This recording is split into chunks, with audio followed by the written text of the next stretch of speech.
Bonjour et bienvenue dans ce nouveau vlog, j'espère que tu vas bien. Je vais te partager dans ce vlog ce qui s'est passé les 2-3 dernières semaines dans ma petite vie, entre canicule, cheveux coupés, nouveaux projets et prise de conscience. Bref, la routine dans ma vie. Il y aura du fun, du ras-le-bol, du self-care, comme d'habitude. Bref, c'est parti.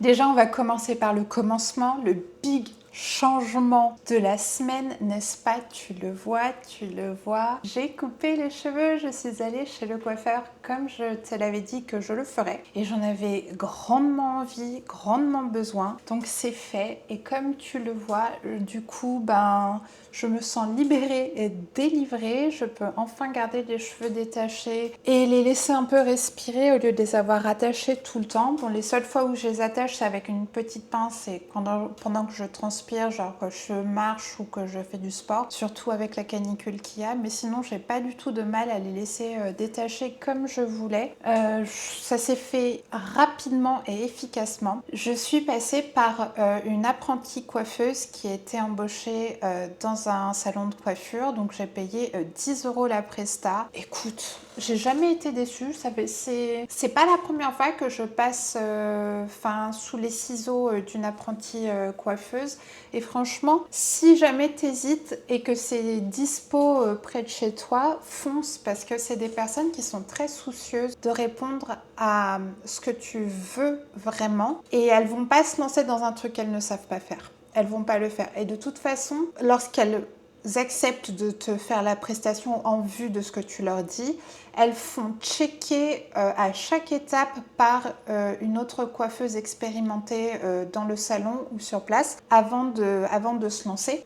Et après, donc voilà, elles sont toujours hyper méticuleuses, vraiment, tu as l'envie de bien faire, donnez-leur leur chance. Et très sincèrement, tant bien même ce serait un peu coupé, pas trop comme tu voudrais, les cheveux ça repousse, il n'y a rien de dramatique. Voilà. Mais je pense qu'il faut laisser la chance aux gens de s'expérimenter, même si ils n'ont pas encore des années d'expérience comme d'autres dans le milieu. Et moi, franchement, je suis contente. En plus, elle était trop sympa, comme d'hab. Jamais eu de soucis avec les apprentis. Et voilà, donc au final, ça arrive à peu près jusqu'au clavicule. Donc, elle les avait lissés, elle avait fait un brush vite fait avec la brosse et le sèche-cheveux pour pouvoir bien les couper. Parce que des ondulations, c'est un peu compliqué. Là, j'ai pas fait de brush, je les ai laissés sécher naturellement et j'ai l'impression que voilà, j'ai des ondulations peut-être dans l'under cheveux, quoi, dans l'underworld du cheveu, dans le souterrain chevelu capillaire. J'ai des ondulations, mais elles ne reviennent pas sur le dessus. Il suffit que je transpire un peu et là, t'as des frisottis qui partent. Ça, c'est autre chose. On reste dans le capillaire. Du coup, je t'avais dit que je comptais faire ma cure luxéole pour la croissance et la fortification surtout du cheveu, parce que j'ai pas de problème de pousse. Voilà, ça pousse. Les cheveux que j'ai poussent super bien. Moi, je veux des nouveaux cheveux et je veux que ces nouveaux cheveux poussent aussi super bien. Donc, pour stimuler la croissance et pour fortifier ceux que j'ai déjà, j'ai commencé ma petite cure luxéole, donc c'est des cures de 3 mois. Donc si tu te demandes ce que c'est de la roquette, de la prêle des champs, c'est du zinc, c'est du sélénium, c'est de la B8, de vitamine B8, B6. Il n'y a rien de chimique dedans, c'est pour ça que moi je fais confiance en général à ce genre de produit. Donc voilà, ça peut faire que du bien. Si ça ne marche pas, au pire, tu vois, ça m'aurait fait un petit boost de micronutriments. Je ne dis pas non. Donc là, ça fait une semaine. Pile le jour même où je me suis fait couper les cheveux, je crois que le soir même, j'ai reçu dans ma boîte aux lettres ma cure luxéole. Donc voilà. Et en parlant de luxéole, j'ai vu qu'ils avaient agrandi leur gamme de fou parce qu'avant, c'était toujours ciblé, tu sais, pour la croissance, ou pour la perte de cheveux, pour les trucs comme ça. Là, ils ont vraiment agrandi leur gamme. Je crois qu'ils ont lancé une gamme de produits pour les boucles et une autre gamme pour les cheveux fins, pour épaissir les cheveux fins. Et je trouve ça vraiment top. À l'occasion, j'essaierai l'éthique de la boîte me plaît, donc je testerai sûrement leur produit peut-être l'année prochaine, on verra. Mais je trouve ça hyper chouette. Et bien sûr, quand j'aurai fini la cure luxéole, je te ferai un retour en toute transparence, bien sûr. Sans transition les amis, on va parler du sujet qui nous concerne tous ces derniers temps. On va bien sûr parler de la canicule. Ben oui. Il y a toujours eu le grand débat entre la team été et la team automne-hiver. On ne sait pas trop comment ils se définissent, mais la team été automne-hiver... Voilà, il y a des teams par saison. Voilà, choisis ta team. Moi, j'ai toujours été team été. Mais comment te dire? C'est pas l'été, ça. Ça, ce n'est pas l'été. Ne venez pas attraper ma veste en disant « Ah bah alors la team été, on est content à souffrir ». C'est pas l'été, les gars. C'est pas l'été. Ça, c'est la fournaise. C'est agréable pour personne. Team été, team hiver, team automne, team printemps, on s'en fout, on souffre tous pareil. Ce n'est pas normal et c'est désagréable au plus haut point. Et je me suis fait une réflexion la dernière fois, effrayante. Tu te rends compte qu'on va avoir des générations qui vont assimiler l'été à la canicule parce qu'ils n'auront jamais connu d'autre pendant cette période. Effrayant, triste, ce que tu veux, je trouve ça horrible. C'est tellement compliqué de fonctionner quand il fait aussi lourd, aussi chaud et surtout que la chaleur ne descend pas la nuit. Genre, marcher c'est un calvaire, faire du sport c'est un calvaire, vivre c'est un calvaire, se nourrir c'est un calvaire, travailler c'est un calvaire et encore.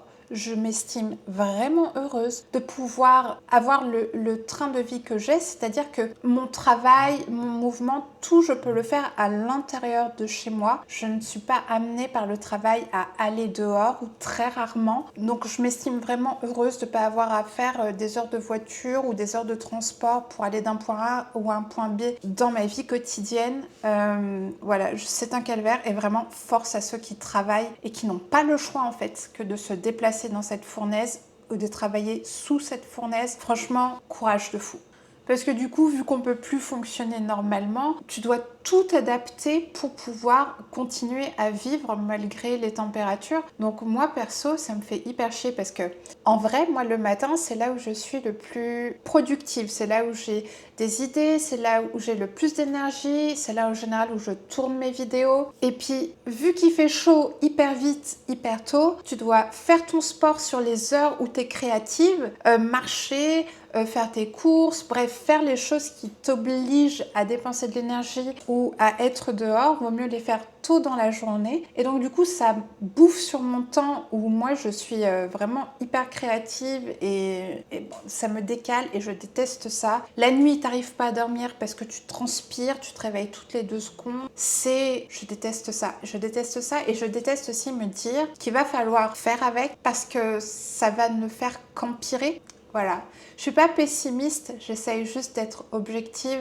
Des étés à 50 degrés, c'est ce qui nous attend dans moins de 10 ans en fait. C'est inimaginable, vraiment inimaginable. Le seul point positif avec cette canicule, à mon sens, c'est qu'il y a plein de feux d'artifice qui vont être annulés. Et ça, c'est génial. Ils sont annulés parce qu'ils ont peur de départ de feu à cause des débris et tout des feux d'artifice. Et je vais t'expliquer, parce que je t'avais dit la dernière fois dans mon dernier vlog que j'allais t'expliquer pourquoi je n'aime pas les feux d'artifice. Accroche-toi, parce qu'il y a énormément de choses qui font que je déteste les feux d'artifice. Je suis même pas rabat-joie, c'est juste que pour moi ça fait partie de ces choses qui sont certes jolies, certes festives, mais qui n'ont plus leur place dans ce temps-là. Voilà, ça appartient à un autre temps. Ce n'est plus du tout cohérent avec le monde d'aujourd'hui et les enjeux d'aujourd'hui en fait. À chaque fois qu'il y a un feu d'artifice, que ce soit amateur ou professionnel, comme quand la mairie embauche des gens pour le faire pour le 14 juillet, par exemple, il faut savoir que dans l'air, au moment même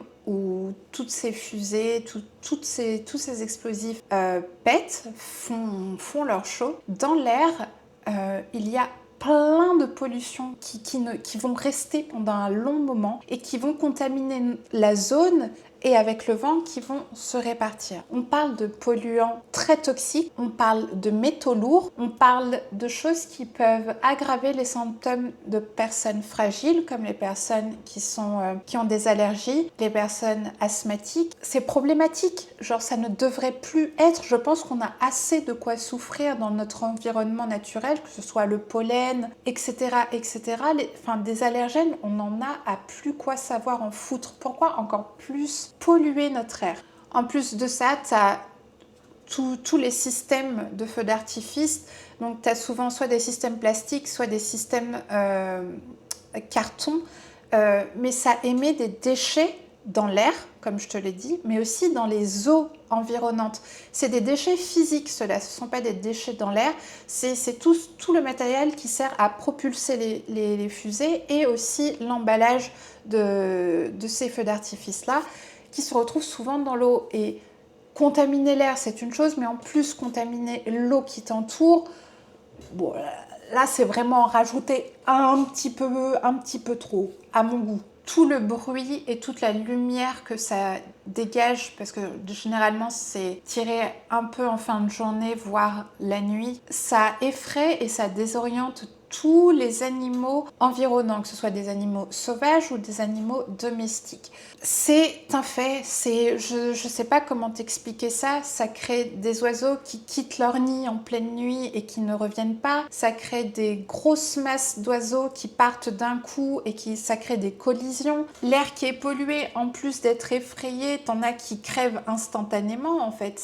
On se rend vraiment pas compte de l'impact que ça a sur la faune et la flore environnante et même les animaux domestiques. Il y a beaucoup d'animaux domestiques qui sont sujets à du stress à entendre ce genre de bruit parce que tant bien même ils ne sont pas au feu d'artifice, ils sont à la maison, ils vont l'entendre. Il y a beaucoup de chiens qui fuguent dans ces périodes-là de feu d'artifice parce qu'ils sont effrayés de fou. Donc c'est plein de paramètres à prendre en compte sur ce qu'on veut vraiment pour notre présent et pour notre avenir.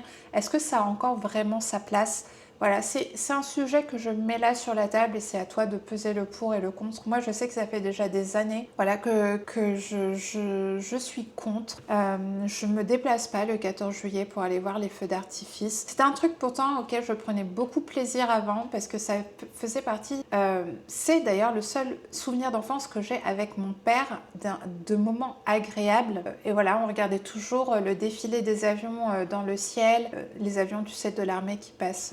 au défilé sur le Champs-Élysées, on se levait toujours très tôt pour les regarder et le soir on allait voir les feux d'artifice. Ça faisait partie d'un rituel qui moi me faisait penser à les seuls moments agréables que je peux noter avec mon papa. Donc c'était quelque chose que j'ai essayé de garder dans le temps pour me remémorer cette partie cool que je partageais avec lui.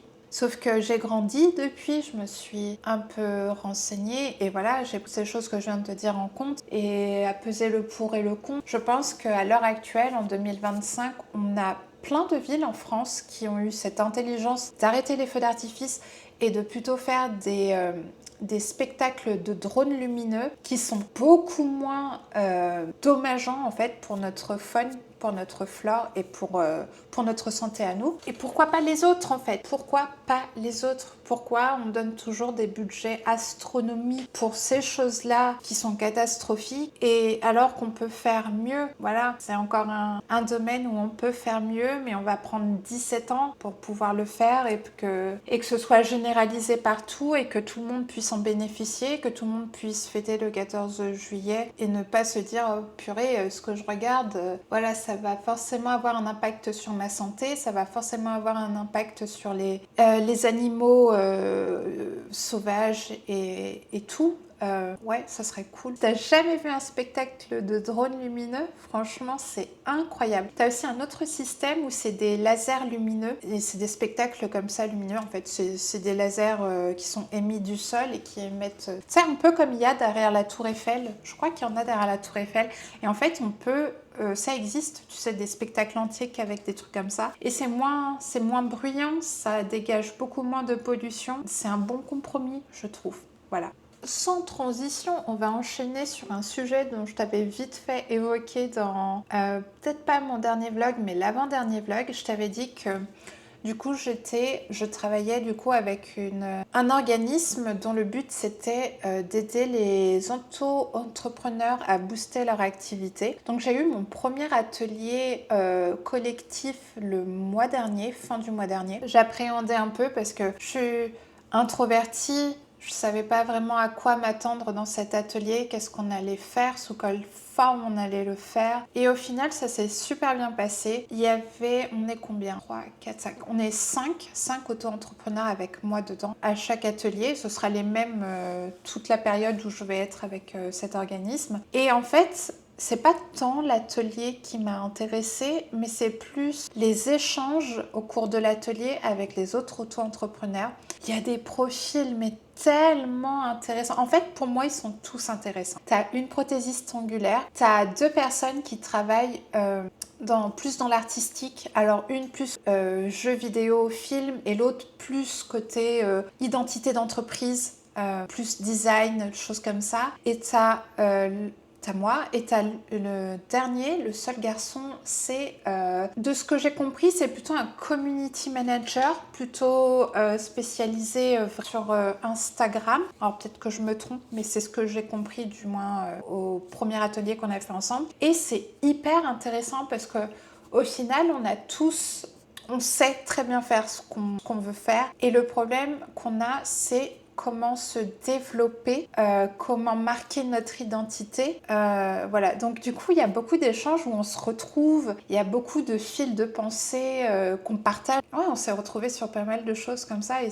ça me sort un peu de ma zone de confort. Je suis introvertie, je déteste avoir des interactions avec des personnes que je connais pas parce qu'elles sont imprévisibles. Voilà, c'est des gens imprévisibles. Je déteste, genre, l'exemple que je peux te citer le plus évident dans la vie de tous les jours et que tu as sûrement vécu aussi, c'est sortir de chez toi, t'as la pêche, tout va bien, t'as un big smile, tu croises quelqu'un dans ton immeuble, avec ton big smile et ta bonne humeur, tu lui dis bonjour et cette personne te regarde et passe sans te répondre. Voilà. Moi, c'est ce genre de choses-là qui font que je déteste avoir des interactions avec des personnes parce que je sais jamais à quoi m'attendre en fait. Et je trouve ça... Je sais. Je devrais faire plus d'efforts, mais je suis fatiguée des gens. J'ai un peu une mentalité de mémé de 95 ans et je suis convaincue de toute façon que je rencontrerai des personnes qui ont la même vibe que moi, les mêmes valeurs que moi et que je n'aurai pas besoin de faire des efforts en fait pour qu'on se rencontre ou qu'on se croise, qu'on ait une conversation, etc. etc. Donc j'évite trop d'avoir des interactions avec des gens imprévisibles comme ça parce que je ne les comprends pas et je trouve ça un peu égoïste souvent comme réaction et que en tant qu'hypersensible, voilà, c'est forcément ça m'impacte, tu vois, je me dis merde, enfin, tu vois, derrière ça enclenche directement tout un fil de pensée, tout un fil de réflexion et j'ai déjà assez à penser, je pense, dans ma vie de tous les jours. Donc, faire cet atelier, pour moi, c'est vraiment sortir de ma zone de confort. Et là, j'en ai un autre en fin mois de juillet. Et je suis contente parce que je sais d'avance. Du coup, tu vois, pour moi, c'est plus vraiment des étrangers et que j'ai hâte de rééchanger avec eux. À la fin du dernier atelier, il y a même le mec, le gars CM, Community Manager, qui m'a demandé le nom de ma chaîne YouTube parce que ça l'intéressait, parce qu'il est végétarien et tout. Rien que ça, c'est insane. Il y avait combien de chances que dans mon groupe d'atelier avec cet organisme-là, il y a une personne qui soit autant engagée dans son alimentation, peu importe les raisons, et qui me dise « Hey, ta chaîne m'intéresse, je vais venir te soutenir, je vais venir m'abonner, nana. » Genre, c'est insane. De toute façon, je vais me débrouiller pour que dans 6 mois, dans 7 mois, je ne sais pas combien de temps ça va durer, je prenne, ou même dès la prochaine session, je devrais le faire en vrai, prendre un petit papier là. Les petits papiers, j'adore avoir ce genre de petites feuilles sur mon bureau. En ramener un et leur demander à tous de me noter soit leur site web, soit leur chaîne, soit leur... Bref, je veux m'abonner à toutes ces personnes parce qu'elles sont hyper intéressantes et que je me retrouve beaucoup dans leur façon de faire. Voilà, je m'identifie énormément à elle. Un autre truc plutôt sympa que je vais faire aujourd'hui, je vais me motiver et je vais le faire. Je vais faire mon premier short YouTube et ce sera pas genre un extrait de vidéo qui existe déjà, comme j'ai déjà essayé de faire, mais c'est éclaté au sol, c'est horrible, ne va même pas voir, va pas voir, c'est horrible. Là, je vais vraiment filmer un short pour ma chaîne principale, donc cuisine, pour YouTube. Genre vraiment, ça va être vraiment un short d'un truc qu'il n'y a pas encore sur ma chaîne. Et je suis très très excitée de le faire. J'ai une super idée. Je pense que je vais faire une bruschetta. Je vais faire ça, c'est de saison, c'est simple à faire, ça marche avec le format short. Donc je vais m'amuser à faire ça. Donc d'ici que tu regardes ce vlog, je pense que ce sera déjà publié sur ma chaîne principale Melvie en cuisine. Donc n'hésite pas à aller voir. N'hésite pas à me soutenir, à laisser un petit like, un petit commentaire, ça fait toujours plaisir. Et n'hésite surtout pas aussi à me dire ce que tu en penses. Ça fait longtemps, hein. Ça fait longtemps que j'avais dit que j'allais commencer les contenus courts. J'ai commencé un petit peu sur Insta et finalement j'aime pas trop ça parce que du moins la forme des shorts que j'avais sur Insta me plaît pas trop parce que je trouve que c'est impersonnel de fou et je veux plus de contenu personnel. Du coup, je vais penser à une autre façon de le faire. Mais en tout cas, pour YouTube, pour ma chaîne principale, j'ai programmé sur mon planning au moins une vidéo par semaine format short. Unique en fait, vraiment pas extraite d'une vidéo qui existe déjà. Donc à suivre, je me lance enfin 17 ans après, on s'en fout. Le plus important, c'est d'y arriver, c'est d'essayer, c'est de le faire. Sinon, j'ai pris rendez-vous chez la kinésiologue pour début août. Je t'en parlais pas dans le dernier vlog, mais avant. Donc en gros, j'ai cette démarche. Ils sont beaux mes cheveux. Ok, rien à voir. J'ai cette démarche pour aller voir la kinésiologue, c'est surtout par rapport à mon système nerveux. Je sais réguler mon système nerveux, c'est simple. D'ailleurs, si tu veux que je fasse une vidéo sur le système nerveux, qu'est-ce que c'est, l'importance que ça a, comment le réguler, on va dire régulièrement et simplement de manière... moi, j'aime bien le faire au moins une fois par semaine. Tu peux le faire tous les jours en fonction de ton ressenti, de tes besoins. N'hésite pas à me le dire parce que c'est vraiment un sujet que je creuse depuis plus d'1 an. J'en parle avec ma sœur, j'adore ça. J'adore ça et j'aurais aimé qu'on m'en parle beaucoup plus tôt. C'est hyper intéressant. Le système nerveux, en fait, c'est comme je te disais, tu auras beau régler tous tes problèmes, tous tes traumas ici, le système nerveux, lui, il reste au même moment, il n'a pas l'info en fait. Et c'est à toi de lui rappeler que tout va bien, qu'on n'est plus en mode survie, qu'il n'y a plus à rester tendu comme ça n'a pas lieu d'être. C'est un peu comme si tu prenais un soldat qui a fait la guerre, qui a vu les choses les plus horribles du monde, il enregistre ça dans son cerveau, mais il l'enregistre aussi dans son corps. La nuit, il va en faire des cauchemars. Des fois, dans la journée, il va entendre un bruit, une voiture qui freine trop vite, un bruit un peu comme qui ressemble à un tir, et ça va directement le replonger dans ces traumas-là. Son cœur va s'accélérer sans raison, il va être tendu, il va pas être bien, il va commencer à transpirer. Le système nerveux, c'est ça. C'est ce qui te fait revivre mécaniquement des choses qui ont été très traumatisante pour toi, alors que ça n'a plus lieu d'être. Parce qu'en fait, c'est comme si ton corps se rappelait de certains traumas et quand il les voit arriver ou quand il se remet dans ce même mécanisme-là, tendu, comme s'il était en mode survie, tu vois. Et la kinésiologue, elle est là en fait pour intervenir au niveau du corps et uniquement du corps. Et pour moi, je pense qu'elle peut agir aussi sur le système nerveux. Donc, j'ai hâte d'essayer ça. J'ai hâte de te faire un retour il y a même moyen que je te fasse un retour à chaud parce que vu que c'est début août, faudrait que je regarde la date exacte. Mais il y a moyen que genre je filme 1 ou 2 jours après mon rendez-vous pour vraiment te faire un react à chaud en fait, te dire mes ressentis. Je pense que tu sais, c'est un peu comme n'importe quelle thérapie. Je pense pas qu'une séance t'es tout neuf, t'es tout beau. Je pense que c'est comme réapprendre à marcher. Là, je vais réapprendre à mon système nerveux que tout va bien, qu'il peut se relâcher, qu'il n'y a pas besoin d'être aussi tendu au niveau de la nuque et des épaules. Il n'y a plus besoin, en fait. Tu vois ce que je veux dire? Donc, j'ai vraiment, vraiment, vraiment hâte. Et d'ailleurs, en parlant de ce genre de vidéo que je pourrais vous faire unique sur un sujet, la prochaine vidéo après ce vlog, du coup fin juillet, elle sera spéciale mouvement, routine sportive, marche que j'ai depuis un an, un peu plus d'un an même. Je vous avais demandé si ça vous intéressait et j'avais eu une réponse positive. Donc du coup, je vais faire une vidéo assez digeste. Je vais pas trop m'étaler non plus pour t'expliquer en gros ce que je fais pour implémenter plus de mouvements dans ma vie, pour comment je pratique le sport que j'aime, comment je gère mes jours de repos, qu'est-ce que je fais sur mes jours de repos, la fréquence, tout ça, quel type d'exercice je fais, quel matériel j'utilise, tout ça j'en parlerai dans un vlog spécial. Je sais même pas trop si on peut appeler ça un vlog, mais du coup je t'en parlerai dans cette vidéo spéciale fin juillet. Voilà, j'espère que ça vous plaira et que ça vous donnera des idées et ça vous donnera un peu de motivation si c'est votre but d'intégrer un peu plus de mouvement dans vos vies. Je pense que c'est tout, hein. Je pense qu'on a fait le tour en vrai les amis. Il faut s'hydrater parce qu'il fait beaucoup trop chaud. Il fait actuellement 32 degrés au moment où je tourne cette vidéo. Donc pensez à vous hydrater. D'ailleurs là, si t'as pas bu là, tu vas te prendre de petites gorgées d'eau s'il te plaît. Merci bien. Et toi, qu'est-ce qui s'est passé ces 2 dernières semaines?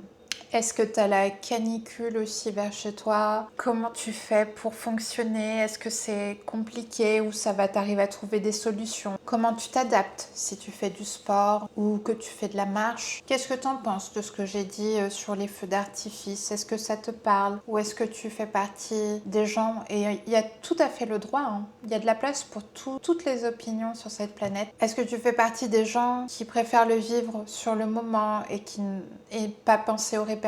Est-ce que tu fais partie des gens qui n'aiment pas ça depuis le début parce que ça fait du bruit, parce qu'il y a beaucoup de monde, des trucs comme ça? Est-ce que tu as vu un film ou une série qui tu penses être banger et pourrait m'intéresser? Ça aussi, je suis très très preneuse de ce genre de choses. Moi d'ailleurs, j'ai regardé une série avec Nicole Kidman qui est pépite, j'ai adoré. Ça s'appelle Nine Perfect Strangers. Je vais te l'écrire sur l'écran au cas où mon anglais soit un peu éclaté. Nine Perfect Strangers. Il y a 2 saisons. Et ça, d'après ce que j'ai vu sur la 2e saison, ça prévoit clairement une 3e saison. J'adore. Je trouve que c'est génial. C'est... Non, en vrai, va juste voir et si t'accroches pas, je peux. Mais si t'accroches, tu vas adorer. J'ai regardé The White Lotus et je trouve que c'est à peu près la même chose, mais en tellement mieux, en mille fois mieux. J'adore ça. Et franchement, Nicole Kidman, elle joue super bien. Et c'est vraiment une queen, elle est magnifique, incroyable. Donc si tu as des petites recommandations, séries, films que tu as vus récemment, n'hésite pas, je suis preneuse de fou. Est-ce que tu as déjà testé la cure Luxéol? Qu'est-ce que tu en as pensé? N'hésite pas à me le dire aussi. Est-ce que tu as déjà entendu parler de tout ce qui touche au système nerveux, comment réguler son système nerveux, pourquoi et comment réguler son système nerveux? N'hésite pas à me le dire, je suis hyper curieuse. Je trouve qu'on n'en parle pas assez, surtout en France. Bref, je veux tout savoir. Dis-moi tout ce que tu as envie de me dire. Ici, c'est libre, papote entre amis, donc n'hésite pas et je te répondrai avec grand plaisir. En attendant la prochaine vidéo, tu sais ce que je vais te dire. Oh, si tu sais. N'oublie pas de prendre soin de toi car tu es ta priorité. Et en attendant la prochaine vidéo, je te fais des gros bisous. Bye bye!